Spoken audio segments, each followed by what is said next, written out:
بسم الله الرحمن الرحيم.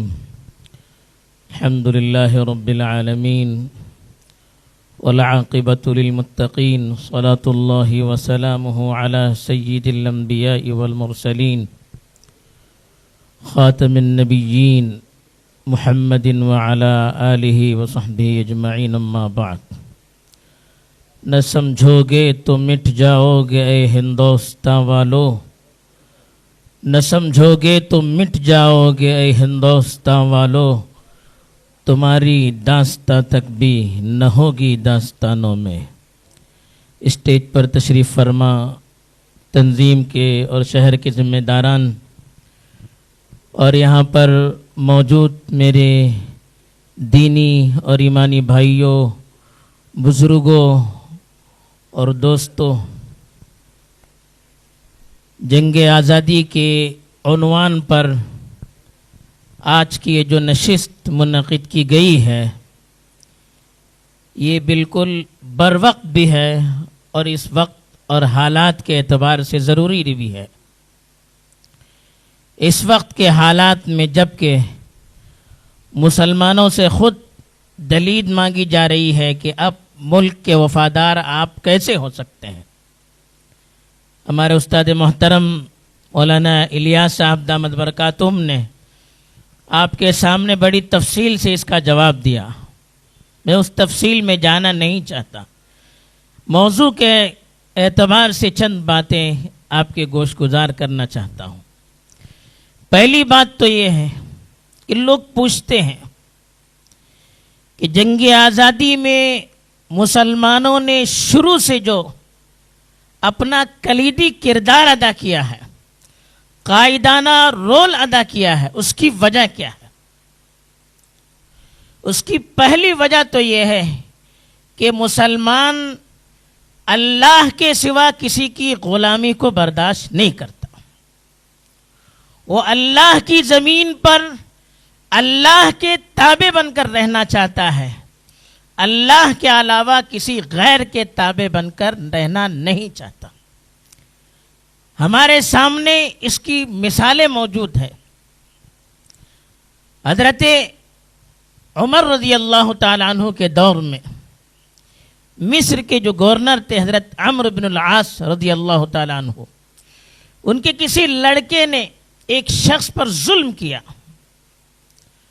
حضرت عمر نے فوراً ان کو مدینہ بلا لیا، حضرت عمرو بن العاص کو، اور سختی سے ان سے پوچھا کہ متستعبدتم الناس وقد ولدتهم امہاتهم احرارا، آپ نے کب سے لوگوں کو غلام بنانا شروع کر دیا ہے، حالانکہ وہ اپنی ماں کی کوکھ سے آزاد پیدا ہوئے تھے. یہ اس وقت کے خلیفۃ المسلمین نے وقت کے گورنر کی سرزنش کی تھی ایک شخص پر ظلم کرنے پر کہ کسی کی آزادی کو آپ چھین نہیں سکتے. حضرت ربعی ابن عامر رضی اللہ تعالی عنہ جب رستم کے دربار میں گئے تھے تو رستم نے پوچھا تھا کہ آپ آئے کیوں ہیں؟ تو انہوں نے کہا ہم آئے نہیں ہیں، اللہ ابتعثنا، اللہ نے ہمیں بھیجا ہے. کیوں بھیجا ہے؟ کہا لنخرج من شاء من عبادت العباد الى عبادت اللہ وحدہ، ہم لوگوں کی بندگی سے نکال کر ایک اللہ کی بندگی کے سامنے جھکانے کے لیے آئے. یہ اس وقت کے صحابہ کا بھی نعرہ تھا، اور یہ عقیدہ مسلمانوں کے دلوں میں شروع سے بسا ہوا تھا. اسی لیے دیکھیے یہاں پر مسلمانوں نے 1000 سال سے زائد عرصہ حکومت کی، لیکن یہاں کے لوگوں کو غلام نہیں بنایا. اسی لیے یہاں کی جو غیر مسلم آبادی تھی مسلمانوں کے خلاف کبھی تحریک چلا کر کھڑے نہیں ہوئی، ان کو یہاں سے بھگانے کی کوشش نہیں کی، اس لیے کہ جو حقوق ان کے اپنے بادشاہوں کی طرف سے ان کو ملنے چاہیے تھے اس سے زیادہ حقوق مسلمانوں نے انہیں عطا کیے. اس لیے وہ بڑے خوش تھے، کبھی مسلمانوں کے خلاف تحریک نہیں چلائی جیسے انگریزوں کے خلاف تحریک چلائی. یہ مسلمانوں کا اصول ہے، نہ خود کبھی غلام بن کر رہنا چاہتے ہیں، نہ کسی کو اپنا غلام بنانا چاہتے ہیں. تو پہلی بات تو یہ ہے دوسری بات مسلمانوں کے پیش رہنے کی یہ تھی کہ جس وقت یہاں غیر ملکی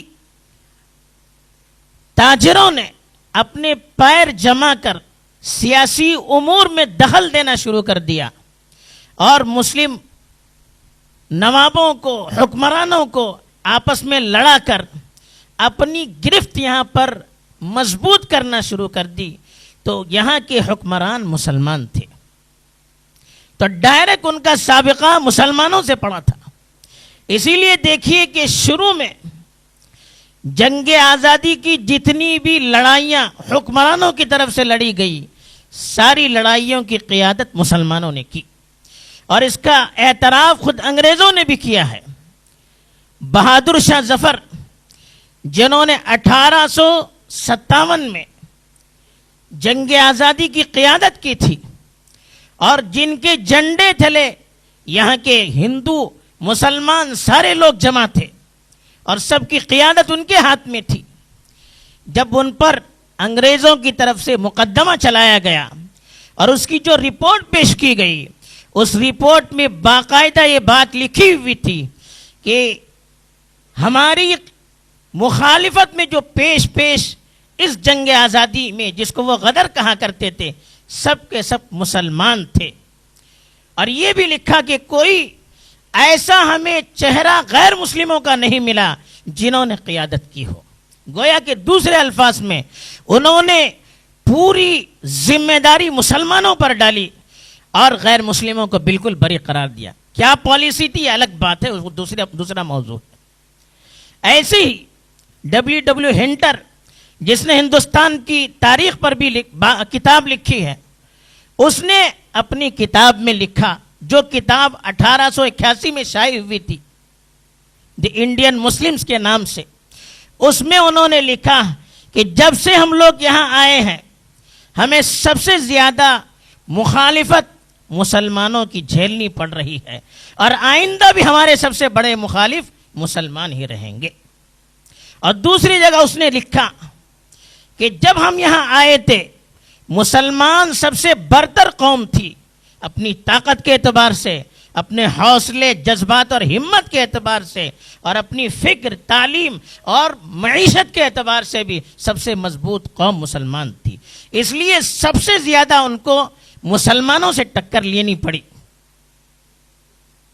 تیسری چیز، جنگ آزادی کب سے شروع ہوئی؟ آپ نے ابھی مولانا سے بات سنی کہ شاہ ولی اللہ کے دور سے شروع ہوئی، یہ شمالی ہندوستان میں تھا، لیکن ہمیں فخر کرنا چاہیے کہ جنگ آزادی کی لڑائی سب سے پہلے ساؤتھ انڈیا میں شروع ہوئی تھی۔ کیرلا میں 16ویں صدی سے پرتگیزوں کے خلاف باقاعدہ جہاد ہوا۔ ایک بہت بڑے فقیہ ہیں زین الدین الملیباری کے نام سے، جو فقہ شافعی کے بہت بڑے فقیہ مانے جاتے ہیں، اور ان کی کتاب فتح المعین آج بھی ہندوستان اور عرب ممالک میں فقہ شافعی پر سب سے مستند مانی جاتی ہے اور درس میں پڑھائی بھی جاتی ہے۔ ان کی کتاب ہے تحفۃ المجاہدین فی بعض احوال البرتغالیین، یہ انہوں نے اپنے زمانے میں لکھا تھا، آج سے تقریباً 400 سال پہلے انہوں نے ایک کتاب لکھی تھی۔ اس میں انہوں نے پرتگیزوں نے کیرلا کے علاقے میں مسلمانوں پر جو ظلم کیا تھا اس کی پوری تاریخ بیان کی، اور ان کے خلاف جو جہاد ہو رہا تھا اس کے لیے انہوں نے باقاعدہ ابھارا تھا لوگوں کو کہ یہ ملک کے دشمن ہیں اور انہیں ملک سے دور کرنا یہ ہماری ذمہ داری ہے۔ تیسری بات یہ بھی یاد رکھنی چاہیے، انگریزوں کی اتنی سختی سے مخالفت کیوں کی گئی؟ آپ کو معلوم ہونا چاہیے کہ انگریز نہ صرف تاجر بن کر آئے تھے اور نہ صرف حکمرانی کرنا ان کو مقصود تھا، ایک تو انہوں نے ہندوستان کی دولت کو لوٹ کر اپنے ملک بھیج دیا۔ مسلمانوں نے یہاں 1100 سال حکومت کی تو اس کو اپنا وطن بنایا، ہندوستان کی دولت کو ہندوستان کی ترقی میں صرف کیا، لیکن انہوں نے یہاں کی دولت کو چرا چرا کر اپنے پردیس میں یورپ میں منتقل کر دیا، اور ہندوستان جو ایک زمانے میں سونے کی چڑیا کہلاتا تھا اس کو کنگال بنا دیا۔ اور دوسری طرف یہاں کی اکانومی معیشت کو برباد کرنے کے لیے ایسے ایسے قانون نافذ کیے کہ یہاں کے جو مسلمان یا غیر مسلم مقامی آبادی تھی ان کا کاروبار مشکل ہو گیا۔ ظالمانہ ایسے اتنے ٹیکس ان پر لاگو کیے کہ اب انہوں نے سوچا کہ ہم اتنی محنت کر کے کمائیں گے، ہمیں تو کچھ ملنے والا نہ، جتنی منافع جتنا کمانا چاہیے تھا اس سے دگنا ٹیکس ان پر مسلط کیا گیا۔ مقصد صرف یہی تھا کہ اپنا کام چھوڑ دیں۔ اس وقت مرشد آباد، جس کے بارے میں خود انگریزوں نے لکھا ہے کہ لندن کے ٹکر کا تھا اس وقت جب انگریز وہاں آئے تھے کلکتے میں، وہاں دستکاری وہاں کی بہت مشہور تھی، وہاں کی چیزیں یورپ میں بڑی بڑی قیمتوں میں بکی جاتی تھی۔ وہاں جب انگریزوں نے قبضہ کیا، وہاں کے جو بڑے بڑے کاریگر تھے سب کے ہاتھ کاٹ دیے تاکہ وہ دوبارہ یہ کام نہ کر سکے۔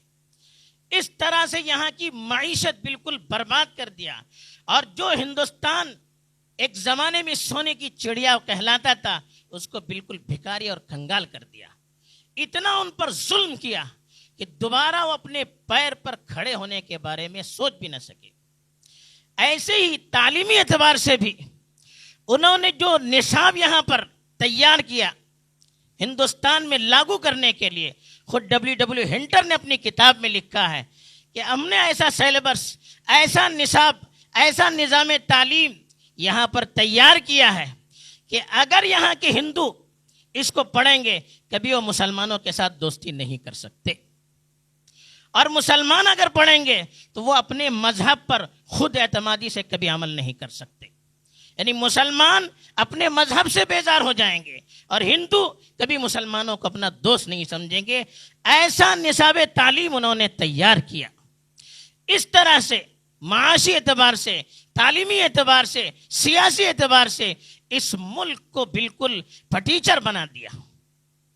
اور اس سے بڑھ کر یہاں جو انگریز آئے تھے ان کا ایک بڑا مقصد اپنی مذہب کی تبلیغ بھی تھا۔ عیسائیت کو پھیلانے کے لیے جگہ جگہ اپنی مشنریز کو انہوں نے عام کیا۔ ان کے پادری چھوٹے چھوٹے علاقوں میں جاتے تھے اور وہاں کی مقامی آبادی، چاہے وہ مسلمان ہو غیر مسلم ہو، ان کو ان کے مذہب کے خلاف اکساتے تھے اور اپنے مذہب کی حقانیت کو، سچائی کو ان کے دلوں میں بٹھانے کی کوشش کرتے تھے۔ اس طرح سے عیسائیت کی تبلیغ کا بھی انہوں نے اس کو بہت بڑا ذریعہ بنا دیا۔ آپ جانتے ہیں کہ ہندوستان میں مسلم بادشاہوں نے بھی ہمیشہ ہندوؤں کو اپنے ساتھ رکھا، اور جنگ آزادی کی جو تحریکیں حکومتی پیمانے پر ہوئی ہو یا عوامی پیمانے پر ہوئی ہو، دونوں میں یہ دونوں ساتھ تھے۔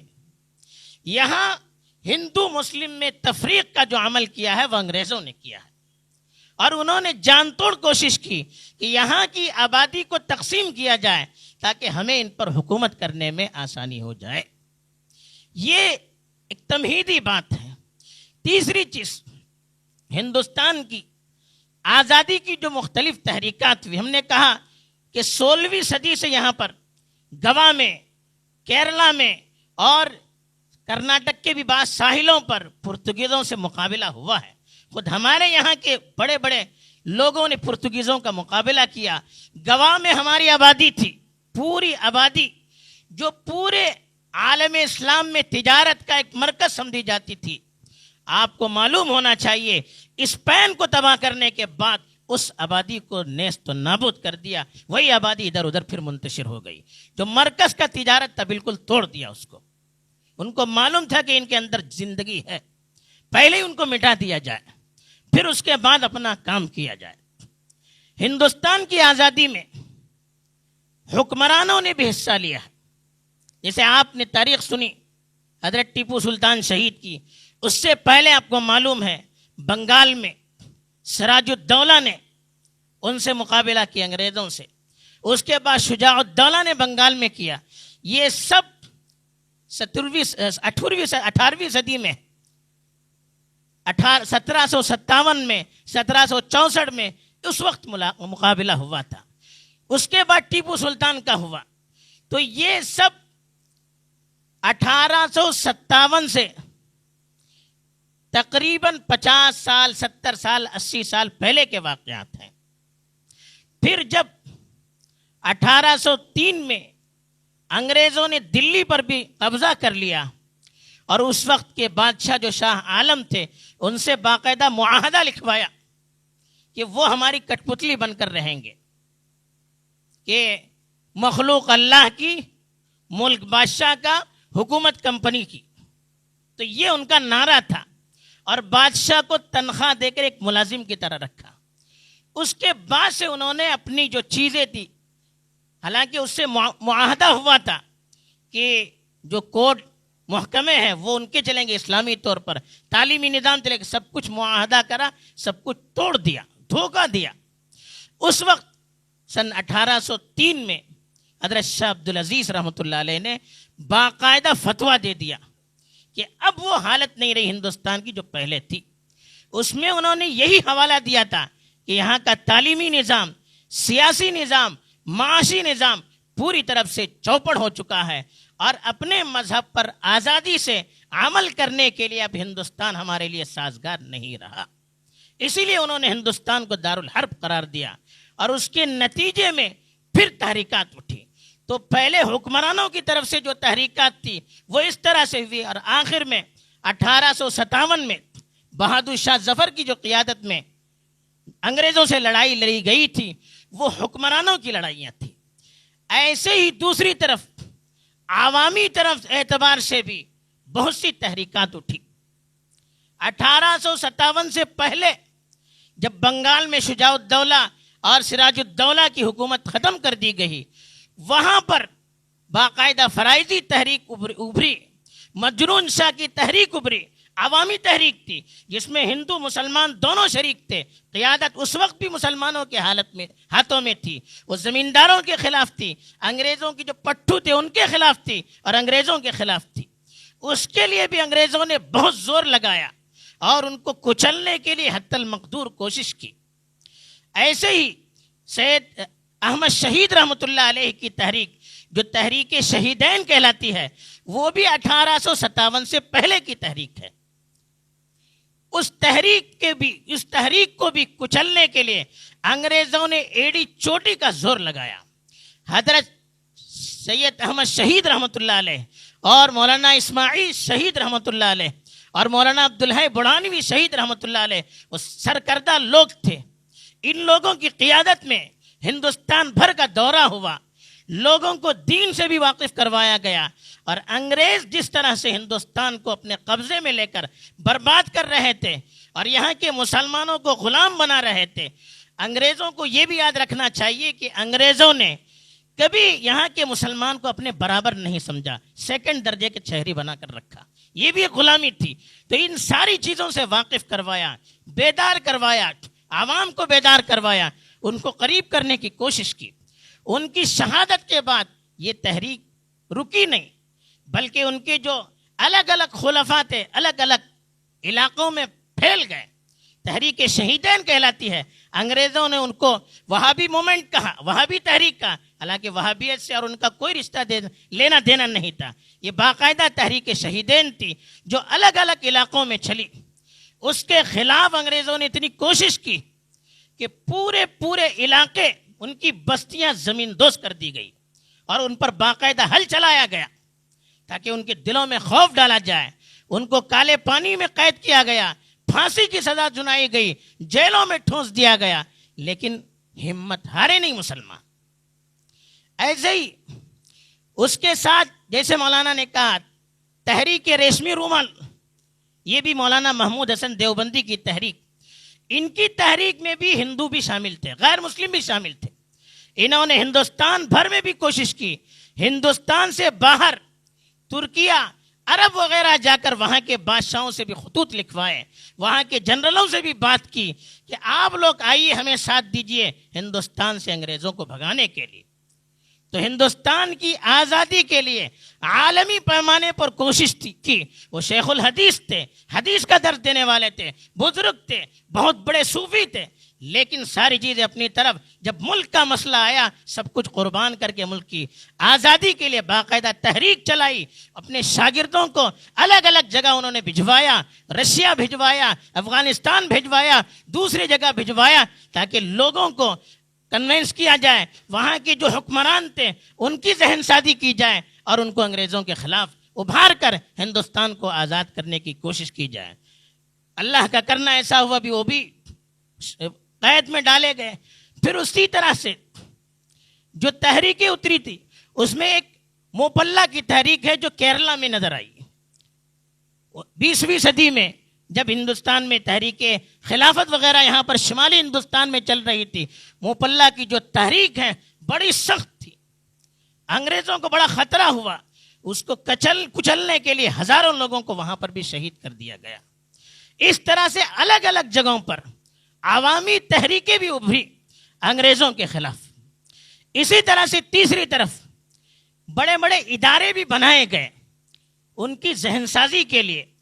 ایک طرف تو انگریز حکمران تھے، ہماری نئی نسل ان کے نظام میں جا کر، ان کی تربیت میں جا کر ان کی طرح بن رہی تھی.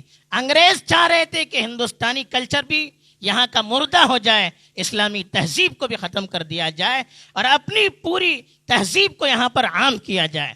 اس کی مخالفت میں ادارے بھی کھڑے ہوئے. دارالعلوم دیوبند جیسا بھی کہا گیا اسی مقصد کے لیے تھا.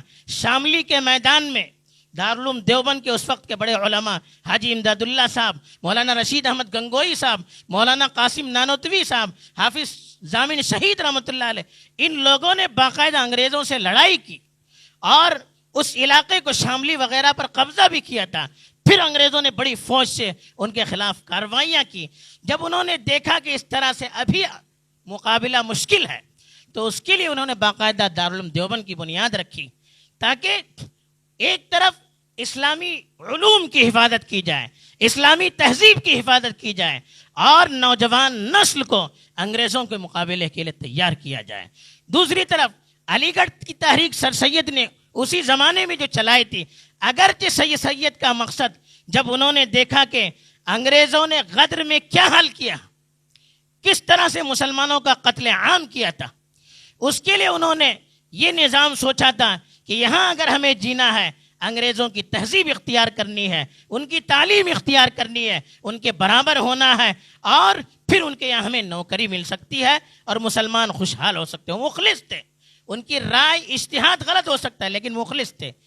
پھر بھی ان کی اس تحریک کو وہ کامیابی نہیں ملی، بلکہ بعد میں وہاں سے بھی جنگ آزادی کے بڑے بڑے جو جنگ آزادی کے مجاہدین تھے وہیں سے نکلے. محمد علی جوہر کہاں کے پڑے ہوئے تھے، شوکت علی کہاں کے پڑے ہوئے تھے، بڑے جو حکیم اجمل کہاں کے پڑے ہوئے تھے، یہ سب وہیں کے پڑے ہوئے تھے.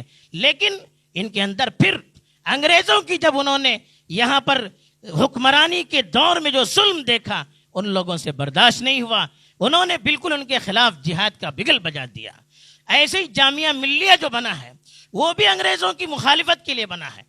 علی گڑھ کی مخالفت میں باقاعدہ محمد علی جوہر نے اس وقت تحریک چلائی جب علی گڑھ کے جو چیئرمین تھے وہ انگریز تھے، وہاں کے جو چانسلر تھے انگریز تھے. وہ علی گڑھ کے ذریعے سے اپنی ذہنیت بنانا چاہتے تھے تو اس کی مخالفت میں باقاعدہ جامعہ ملیہ قائم کیا گیا. اس کا بھی مقصد یہی تھا کہ مسلمان خود کفیل ہوں اور انگریزوں کے مقابلے کے لیے تیار ہو جائیں. اس طرح کے بہت سارے ادارے قائم کیے گئے تعلیمی، تاکہ ہماری تہذیب بھی محفوظ رہے، ہماری قوم تعلیم سے بھی بہرور ہو جائیں اور ساتھ ہی ساتھ ان کے اندر آزادی کی روح بھی پنپتی رہے، مقابلے کی اسپرٹ بھی ان کے اندر پیدا ہو جائے. اس کے لیے انہوں نے پورا اس کے لیے کوششیں کی. اسی طرح سے ہندوستان کی آزادی میں جیسے ابھی ہمارے شاعر صاحب نے کہا، اردو شاعری کا بہت بڑا رول ہے. شاعری کسی قوم کے لیے روح پھونکنے کے لیے سب سے بڑی چیز ہو سکتی ہے. آپ کو معلوم ہونا چاہیے میر تقی میر بہت بڑے شاعر تھے. ان کی شاعری دردانگیز شاعری ہے. ان سے کسی نے پوچھا کہ آپ کی شاعری میں اتنا درد کہاں سے آیا؟ انہوں نے کہا کہ دلی کی جامعہ مسجد کی سیڑھیوں سے میں نے بہتا ہوا خون دیکھا ہے مسلمانوں کا، پھر میرے اندر سکون کہاں سے آ سکتا ہے؟ درد نہیں ہوگا، غم نہیں ہوگا تو اور کیا ہو سکتا ہے؟ مرزا غالب کے بارے میں لکھا ہے کہ جنگ آزادی 1857 کے بعد تقریباً 12 سال زندہ رہے اور 11 یا 12 غزلیں کہی انہوں نے. ان سے پوچھا گیا وجہ کیا ہے, انہوں نے کہا کہ دل بجھ چکا ہے, اب کچھ کہنے کی ہمت نہیں رہی. ان کے خطوط جو غالب کے ملتے ہیں اس میں انہوں نے جو اس وقت کے حالات لکھے ہیں, معلوم ہوتا ہے کہ کتنی گہرائی سے انہوں نے مطالعہ کیا تھا, حالانکہ وہ جنگ آزادی کے اس عمل میں عملاً شریک نہیں تھے.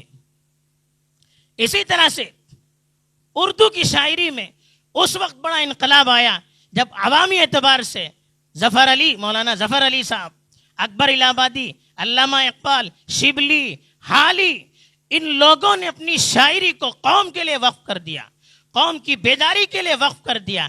ایسے ایسے اشعار, ایسے ایسے ترانے, ایسے ایسے نغمے, ایسے ایسی نظمیں انہوں نے کہی کہ آن کی آن میں پورے ہندوستان میں اس کا چرچا ہو گیا اور آزادی کی ایک آگ سی لگ گئی جس کی وجہ سے لوگوں کے دلوں میں روح اور بیداری پیدا ہو گئی. ایسے ہی جنگ آزادی میں صحافت کا, میڈیا کی بھی بڑا رول ہے. مسلمانوں کا اس وقت کا جو میڈیا تھا پرنٹ میڈیا تھا, میگزین ہوتے تھے, اخبار ہوتے تھے. اس وقت کے جو مسلمانوں کے اکثر اخبار والوں نے اپنے اخبار کے صفحات کو جنگ آزادی کے لیے وقف کر دیا. آپ کو معلوم ہونا چاہیے کہ جب 1857 کی لڑائی میں انگریزوں نے دلی پر قبضہ کیا تو ہر جگہ ظلم کیا ہی کیا. اردو کا ایک اخبار تھا, دہلی اردو اخبار, اس کے ایڈیٹر تھے مولانا باقر حسین جو آب حیات کے مصنف ہیں, محمد حسین آزاد, ان کے والد. ان کو باقاعدہ اسی وقت گولی مار کر شہید کر دیا کہ ان کے پرچے کی وجہ سے آگ لگی. ایسے ہی صادق الاخبار نام کا ایک اخبار تھا, اس نے بھی بہت بڑا رول ادا کیا. بہت سارے اخبار تھے. بعد میں زمیندار مولانا ظفر علی صاحب کا اور ابوالکلام آزاد کے الہلال نے تو آگ لگا دی.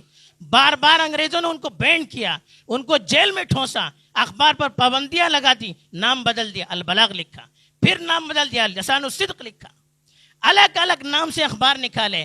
ایسے ہی مولانا محمد علی جوہر, انگریزی ان کی, انگریز بھی اشاش کرتے تھے. کامریڈ نام کا جو ان کا اخبار تھا, اس کے اداریوں کو پڑھنے کے لیے انگریز بھی منتظر رہتے تھے, لیکن انہوں نے اپنی انگریزی کو انگریزوں کے خلاف استعمال کیا اور ایسے طاقتور مضامین لکھے کہ اس کی بنیاد پر ان کو جیل میں ڈال دیا گیا, ان کے پرچے کو بند کروا دیا گیا. ایسے ہی ہمدرد نامی ان کا اخبار تھا, اس اخبار نے بھی بڑا رول ادا کیا. جنگ آزادی میں عوام کے جذبات کو بیدار کرنے میں ہندوستانی صحافت کا بھی, خاص طور پر اردو زبان کی صحافت کا بہت بڑا رول رہا ہے. ایسے ہی جنگ آزادی میں تاجروں کا, عام مسلمانوں کا بھی بڑا رول رہا ہے. علماء نے قیادت کی, علماء نے ذہن سازی کی, علماء نے صحیح رخ دیا اور میدان عمل میں بھی وہ خود شریک رہے, خود پھانسی کے پھندوں کے لیے اپنے آپ کو پیش کیا. لیکن علماء کی تحریک پر عوام بھی ان کے ساتھ شانہ بشانہ کھڑے ہوئے. جب ہندوستان میں جان دینے کی ضرورت پڑی, عوام نے جان دی. جب مال کو لٹانے کی ضرورت پڑی, عوام نے بھی مال کو لٹایا. جب انڈین نیشنل فورس, جب سبھاش چندر بوس, ان کی جو فوج تھی آزاد ہندوستانی فوج, اس کے لیے مالی تعاون کی ضرورت پڑی تو کروڑوں کی اس وقت کی امداد کرنے والے مسلمان تھے. ان کی فوج کے میجر کیپٹن شہنواز حسین, ان پر 1945 میں باقاعدہ مقدمہ چلا, وہ بھی مسلمان تھے. ایسے ہی بڑے بڑے تاجروں نے اپنے اپنے مال کو وقف کیا, یہاں تک کہ عورتوں نے اپنے زیورات کو ہندوستان کی آزادی کے لیے وقف کیا, چندے میں دینا شروع کر دیا. اب جب یہاں پر تحریک موالات, عدم موالات کھڑی ہوئی, یعنی انگریزوں کے خلاف ان کا کوئی سپورٹ نہیں کرنا چاہیے, تو یہاں کے ہزاروں مسلمانوں نے اپنی نوکریاں چھوڑ دی, اپنی نوکریاں اس کے لیے چھوڑ دی. انہوں نے کہا کہ ہمیں انگریزوں کے ساتھ تعاون کی ضرورت نہیں, عدم تعاون کی تحریک میں اپنی نوکریاں چھوڑ دی, اپنی ساری چیزیں انہوں نے چھوڑ دی. کہا کہ ملک سب سے پہلے, باقی ساری چیزیں اس کے بعد ہے. تو اس طرح سے ہر پلیٹ فارم پر مسلمانوں نے کوشش کی.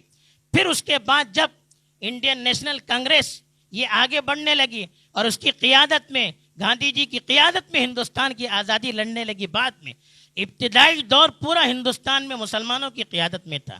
بعد میں ہندوستان میں ہندو اور مسلمانوں میں انگریزوں نے نفرت کے بیج بوئے تو پھر ذرا سا دراڑ آیا تھا.